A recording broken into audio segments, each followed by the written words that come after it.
Merhabalar, kanalıma hoş geldiniz. Gördüğünüz gibi bu minik pişilerden yapıyorum bugün. Bir bardak ılık sütü kaba aldım. Üzerine de bir bardak ılık su ekliyorum. Bir paket instant maya, 2 yemek kaşığı toz şeker,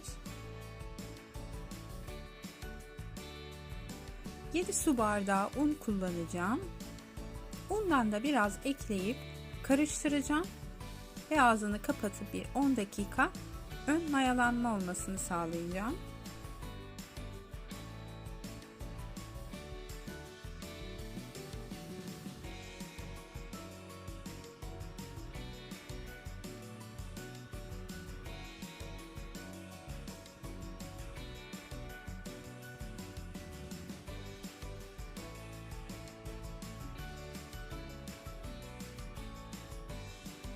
On dakika ön mayalanmayı sağladıktan sonra gördüğünüz gibi kıvam yoğunlaştı. Biraz daha un alıyorum. Spatula ile yine karıştırmaya devam edeceğim. Bu şekilde daha da mayalanmaya başlayacaktır. Diğer yandaki malzemeleri de daha sonra elle yoğururken ekleyeceğim. Öyle 1 saat, 1,5 saat bekleyerek hamurun mayalanmasına gerek kalmayacak arkadaşlar. Artık elimle yoğurmaya başlayabilirim.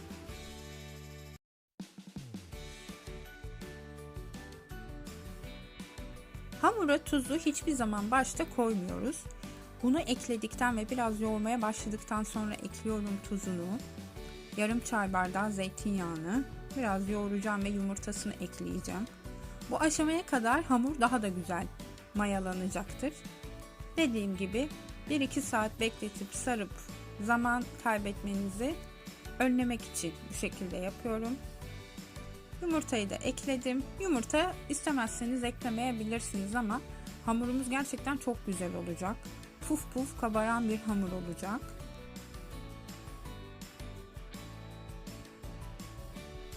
Unu kontrollü bir şekilde ekleyerek devamlı yoğuracağız. Ve ele yapışan bir hamur elde edeceğiz. Ne kadar yumuşak ve ele yapışırsa hamurumuz daha güzel kabaracak, daha güzel kıvam alacaktır.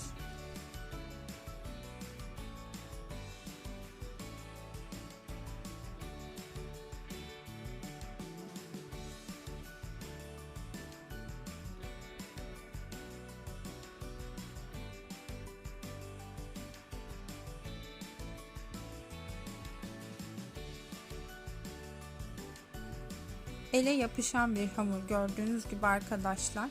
Şimdi ağzını kapatıp bir 10 dakika dinlendiriyorum hamuru.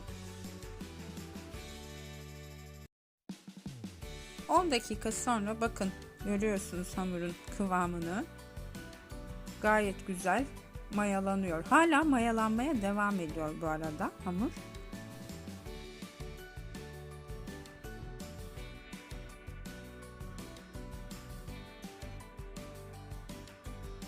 Tezgaha biraz un alıp hamuru burada toparlamaya, yine yoğurmaya devam edeceğim.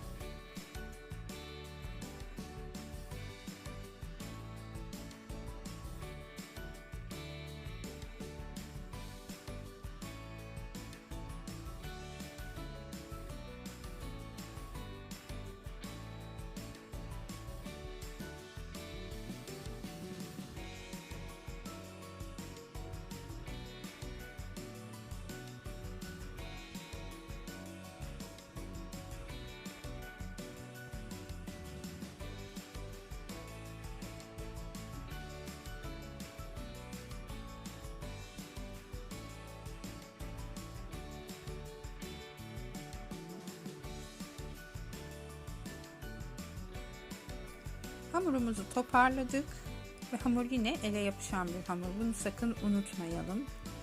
Kolaylıkla tutabileceğimiz bir hamur olmasın.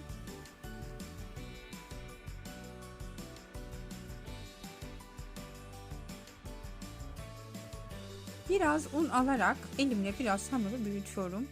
Daha sonrasında merdane ile büyük bir hamur açacağım. Eğer bu şekilde açmakta zorlanırsanız hamuru ikiye bölerek de yaptığım işlemi daha kolaylıkla yapabilirsiniz. Ama bu şekilde tek seferde tüm hamuru açmaya çalışacağım.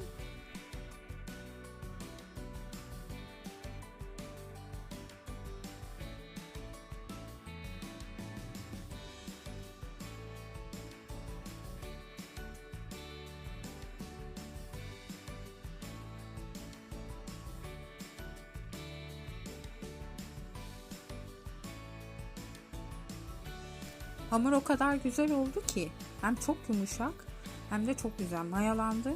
Merdane ile açarken bile ben arada baloncukların seslerini duyabiliyorum. Hamuru ben bu kadar açtım.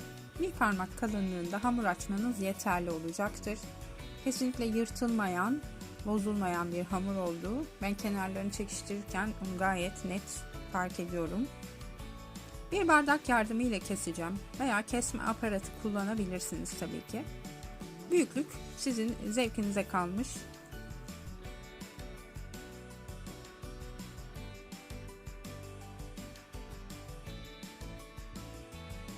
Tüm hamuru bardakta kesip geliyorum.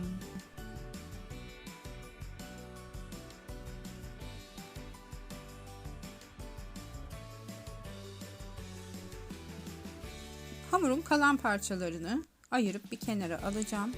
Toparlayacağım. Ben bunlara şekil verirken, kızartmaya başlarken o da kenarda hamurlar beni bekleyecek. Kahvaltılar için çok pratik bir tarif arkadaşlar. Daha doğrusu bir gece önceden yoğurup dolaba koyup sabah da daha kolay olması için çıkarıp kızartabileceğiniz bir hamur. Oklavanın ucunu una bulayıp bu şekilde ortasına küçük delikler açıyorum ki içinin daha güzel pişmesi için, ama arzu etmezseniz delikleri yapmadan da tabii ki kızartma aşamasına geçebilirsiniz. Hazırladığım hamur parçalarını yağlı kağıt üzerine alıyorum.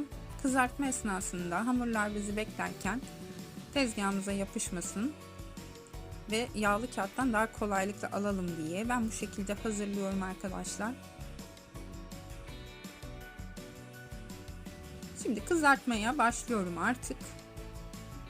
Isınan yağ hamurlarımı alıyorum ve orta ateşte kızarmaya bırakıyorum.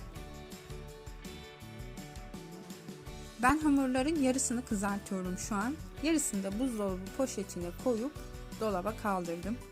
Ertesi gün sabah kahvaltı içinde kızartacağım ve daha da güzel mayalanacaktır. Emin olun, siz de bu şekilde yapabilirsiniz.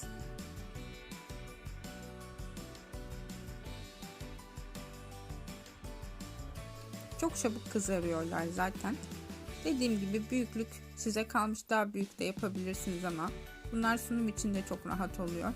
Çocuklar için de yemesi de daha kolay ve keyifli oluyor, emin olun. Bu şekilde hamurlarımın yarısını kızartmaya devam ediyorum. Artık servis tabağına alıyorum. Yoğurduğum hamurun yarısını kızarttım arkadaşlar. Yarısı dolapta. Gayet bereketli bir ölçü.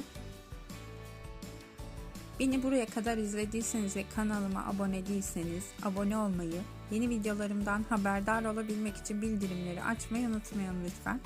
Küçücük bir yorum ve beğeni bırakırsanız beni de çok mutlu edersiniz. Şimdi minnak pişilerin içini size göstermek istiyorum. Kesinlikle içi hamur kalmıyor ve gözenek gözenek oldu. Deneyen herkesin eline sağlık diyorum. Yeni videolarda görüşmek üzere, sevgiyle kalın.